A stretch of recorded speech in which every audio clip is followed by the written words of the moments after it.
Welcome to Pain to Purpose, the podcast where we transform our pain into power, peace, and purpose. I'm Sarah, your hope dealer, inspirational guide, and the storyteller in this podcast. Each week, we dive into inspirational stories of overcoming grief, custody battles, and trauma.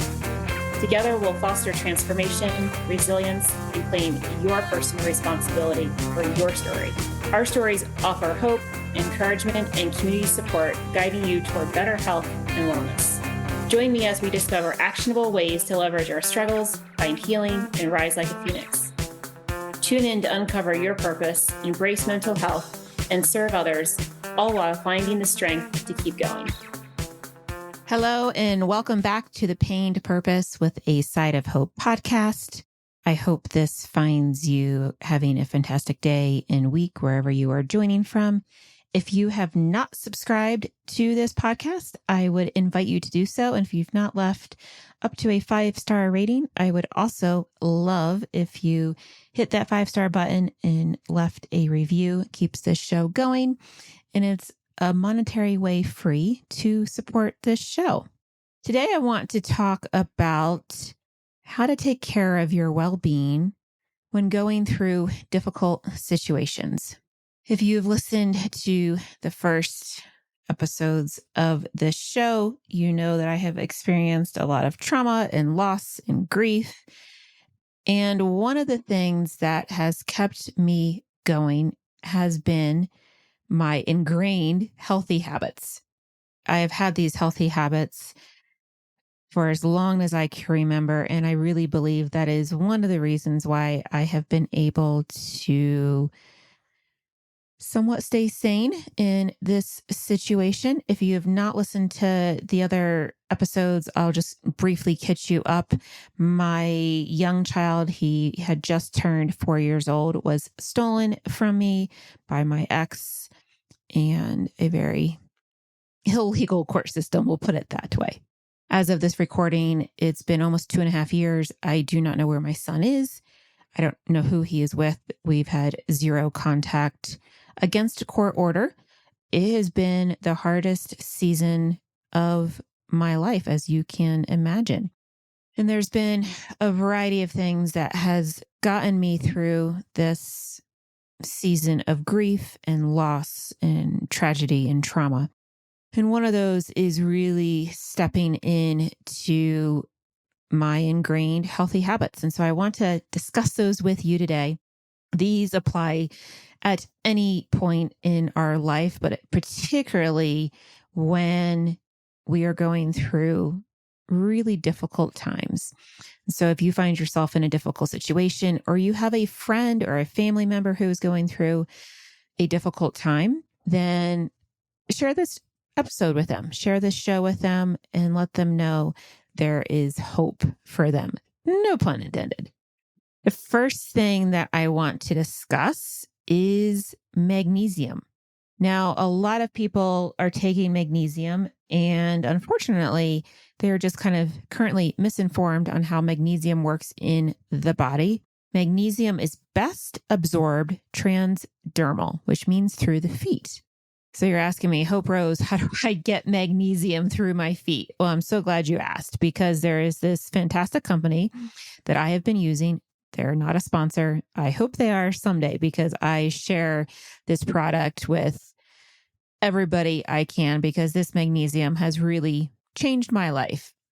And I know it can really support you in this time as well. It's called Living the Good Life Naturally. We'll link to it in the show notes, but it's Living the Good Life Naturally. If you can just Google it and it will come up. And it's this liquid magnesium. You soak your feet in it. You can also take a bath with it. You want to soak for about 45 minutes. I highly recommend doing the 30-day challenge to start with. And that will bring your body's magnesium levels up to optimal levels. It's safe for children as well. And so if you are suffering from any sleep issues, digestive issues, mood issues, magnesium to the rescue, but the proper magnesium to the rescue. We don't want a magnesium that is not absorbed through the body. And so one of the things that I have implemented this particular magnesium for almost a year now, is using this magnesium soak every evening before I go to bed. You can also use it throughout the day if you are working at home and you can soak your feet. That is a great way to do it. Party on top and your feet below are sitting in a glass bowl of water and liquid magnesium. When we are under stress, so stress comes from a variety of sources. It could be mental, emotional, environmental, psychological. Our magnesium levels are greatly depleted. And so this is why if you're going through any type of, extreme stress, especially, but any type of stress, if you're dealing with court or grief or loss, your body is going to be tapping into your magnesium levels. And that is probably why you're not sleeping, why your digestive system is off, why your mood feels a little imbalanced. This magnesium can really help to bring your body back into a state of harmony. And I just can't say enough great things about this liquid magnesium. It's a great way to wind the evening down and have a evening wellness ritual that's really healing. Get your body ready for bed and sleep. I know we are all always looking for ways to improve our sleep. And so this is a really easy one to do. It's great for kids as well.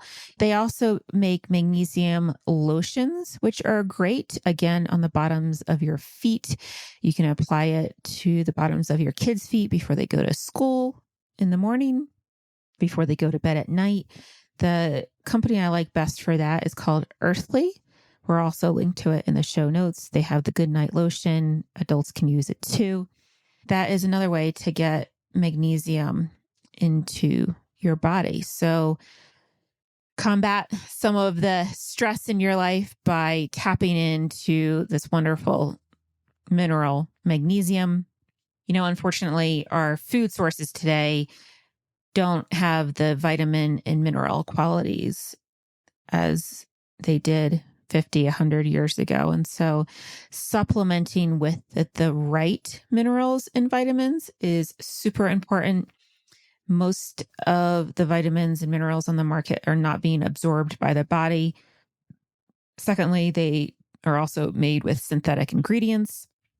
Any product that I recommend on here is something that I personally use, and it's vetted by me. And if there's anything to change with a product in the future that I find out about, I will be sure to let you know about it. The next thing I want to touch on taking care of your well-being is making sure you are getting the proper nutrition. And sometimes when we are under stress and going through grief and loss and tragedy and all the things, it can be tempting to want to sit on the couch and eat things and drink things that are not supporting your overall well-being. And it's only going to put you further in a state of sadness and just feeling that loss a little bit more than you would if you're nourishing your body with foods and beverages that support your overall healing. We can't change what is happening to us in this present moment or in this situation that you might be going through, but we have the responsibility. We have the choice to take care of our body through this difficult season of our life. And so I would encourage you, if you are finding yourself eating more junk food, maybe it's even drinking alcohol or having that glass of wine at night, that you start to switch those choices out for choices that are aligned in your highest good for the highest service of all, but that are aligned for your healing, to make this, season of sadness a little bit more bearable. And when you take care of your body from the inside, it's going to have the effect on the outside as well. And so I am super grateful that I have had the blessing of taking care of myself nutritionally for as long as I can remember. Growing up, that was how I was raised. And so now I'm in my mid 40s and that's still how I eat. That is how I ate when my child was with me. I have always eaten organic lifestyle. Glyphosate is another stressor to the body. So that's why it's also important to go back to the first point of magnesium and, eating organic food, real food as much as possible, minimally processed. It's going to do so much for your overall health and mood as well. If you are on any type of spiritual path, you will know the word vibration. And so I bring that into our conversation here right now because food has a frequency, it has a vibration to it. And so when something is heavily processed, that vibration is extremely low versus something as like a local organic tomato from your local farmer. The vibration, the energy in that tomato is going to be higher. It's going to be sustainable and you're going to feel the difference. I know it sounds probably a little weird to you, but that is how quantum physics kind of works. And it works with food. You're either eating high vibrational food made and grown with love and care, or it's coming out of, some kind of lab or heavily processed or heavily sprayed with Roundup. Glyphosate is the main chemical in Roundup. I do my best to avoid synthetics and pesticide heavy crops and, do my best to make as many things as I can from scratch, buying grass-fed local meat, again, that was raised and cared for properly, regenerative farming for vegetables and fruits. And then for like the meats, making sure that they are, again, raised with care because that's all going to play an impact in how your body feels. If you're like me, you probably want to feel good, especially when you're going through a difficult time. And one way to do that is to really pay attention to what you're putting in your body. I will also say this, touching briefly on alcohol, to include all types of alcohol, whether it's wine or liquor or mixed drinks. I personally choose not to drink. That's just not part of my lifestyle. But alcohol in general is a very low vibration. And so if you want to elevate your state of consciousness, I would highly suggest to eliminate it and choose beverages and drinks that are aligned in your highest good, aligned in your healing, aligned in your nourishment. If you're looking for an evening drink, I love to make an evening cacao with powdered lavender. There's a lot of really amazing powdered herbal drinks you can have before you go to bed that, again, is nourishing to your soul, it's nourishing to your body, and it's nourishing to your spirit. And these choices all add up to our healing. So yes, we can be in therapy, we can have a coach. Those things are all magnificent. We can have, support groups and friends. And it really comes down to what choices are we making when we're not in those situations, when we're not with our support team, with our counselors and therapy and our coaches. What choices are we making? Because that will add up over the long run. And so making drink choices that are in line with how you want to sleep, how you want to feel the next morning. You probably don't want to wake up with a hangover or a headache or feeling foggy. Start shifting what you are putting in that cup, what you're putting in that glass. Over time, you're going to see big improvements. And so just to kind of recap really quickly, my first tip to taking care of your well-being is liquid magnesium that you soak your feet in from Living the Good Life Naturally. You can also check out Good Night Lotion from Earthly. Tip number 2 was really being mindful of your nutrition and what you're putting in your body, ideally choosing an organic, real food lifestyle whenever possible. And 3 is to really pay attention to what you're drinking, how you're staying hydrated. And again, when you're going through seasons of difficulty, it is important to stay hydrated. Alcohol dehydrates, it lowers your vibration. It does not assist with your healing. And if you are dealing with any type of grief, it can really put you on a dangerous path. And I don't want that for you. I want to see you succeed in this season and know that you can transcend whatever you are going through. And that starts with the choices we make every day of what goes in our mouth or what doesn't go in our mouth. And so really getting clear on how you want to feel and what your choices that you're making, how they impact you today.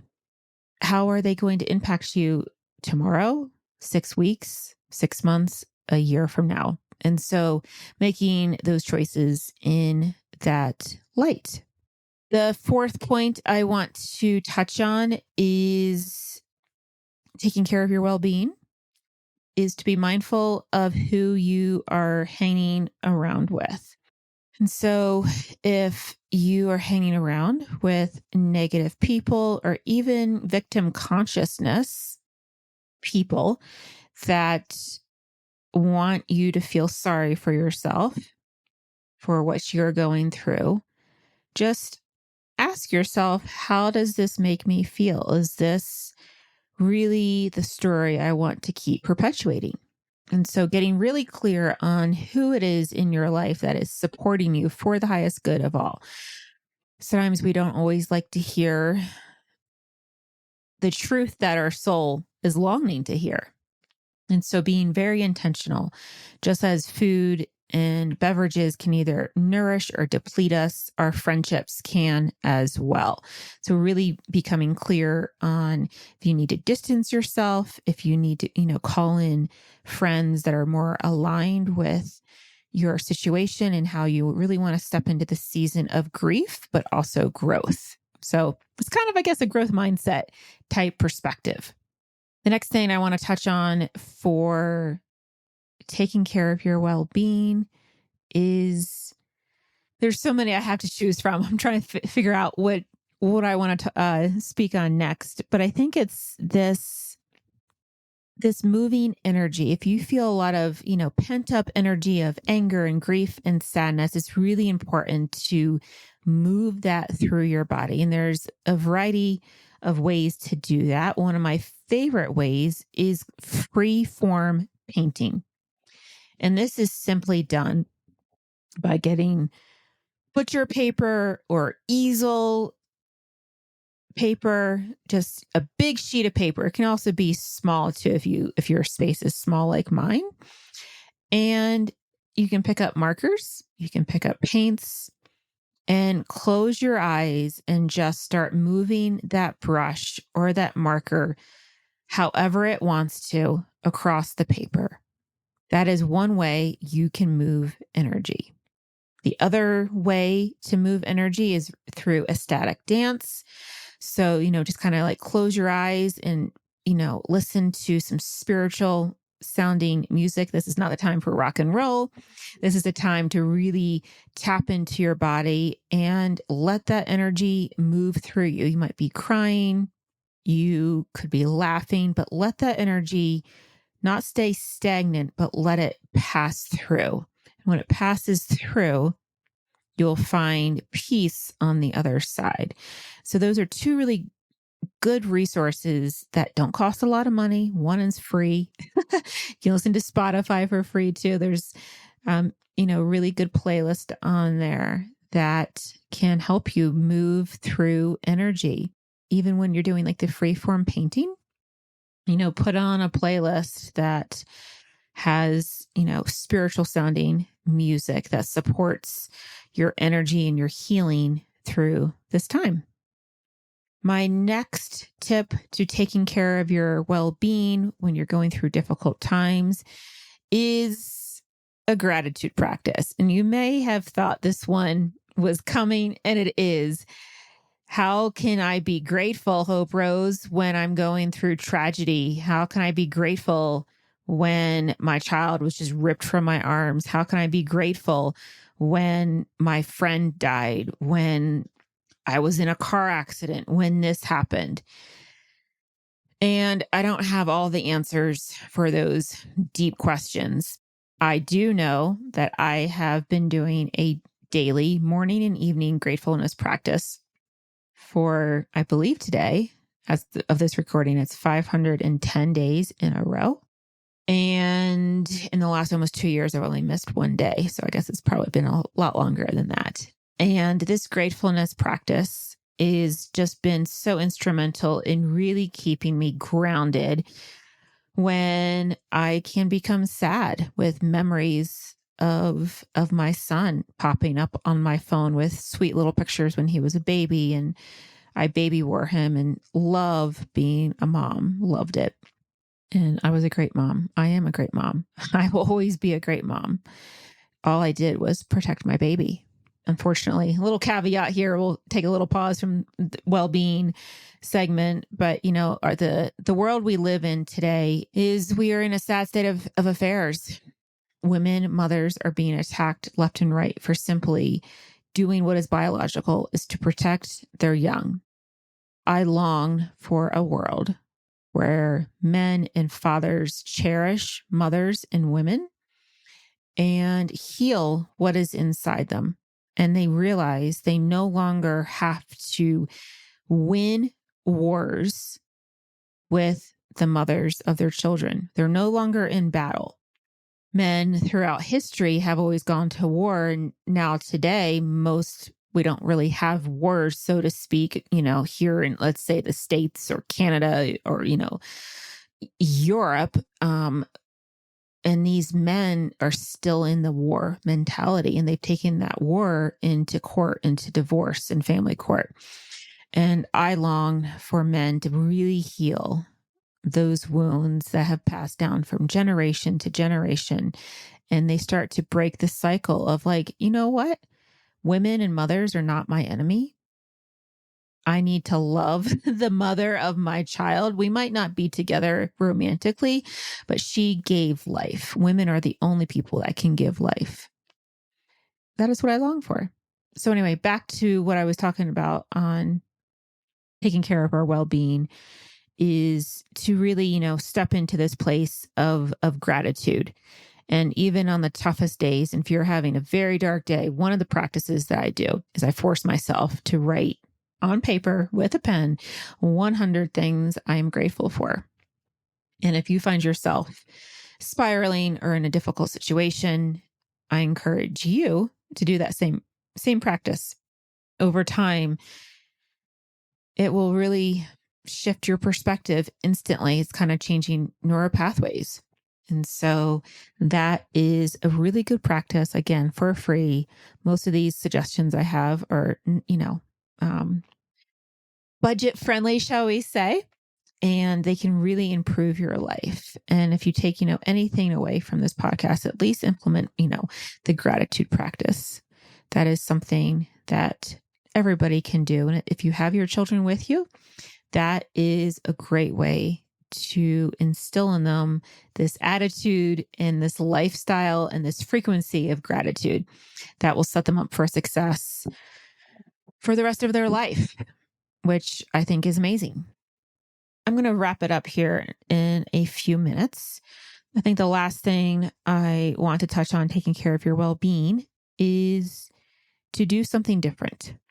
When we are kind of stuck in an emotional state of survival, our neural pathways are very accustomed to the fight, flight, freeze response. And to begin to shift those out of that response, we need to rewire our brain. And one way we do that is to do different things. Just, we want to interrupt that pattern. We want to shake up that pattern. And so one of the ways to do that is to do things differently. Maybe you take a different route to work. Maybe you brush your teeth with the opposite hand. Maybe you cook with a non-dominant hand. You just want to do something different. Maybe you make your bed. Maybe you sleep on a different side of the bed, but just see what you can do different. Maybe you read a book instead of watch TV. That would be a great one. I personally don't own a TV. I like jigsaw puzzles and writing. And, I do my best to make choices that really align with my mission here in life and for the highest good of all. And so do different things. I like, one of the things I do differently is I like to do my jigsaw puzzles with my left hand. It's my non-dominant hand. And that's helping to rewire my brain. And so these are all very simple things you can do to take care of your well-being when you're going through, difficult, stressful, hard times. I hope this was helpful. I would love it to hear from you. If you have any questions, please send me an email, hello@hoperosespeaks.com. If this was helpful, please share it on social media, share it with your friends. Don't forget to leave a review and a rating and to follow this. It helps get the show out to more people. There are no advertisers or sponsors for this show. And when you share the show and when you rate it, that is a way that you can support this show. So I appreciate that. I will see you soon. Have a great evening. Thank you so much for listening to the Pain to Purpose podcast. If you got something out of today's episode, please take a screenshot and share it on social media with your takeaway. Don't forget to tag us @Hope Rose Speaks. Have a beautiful day.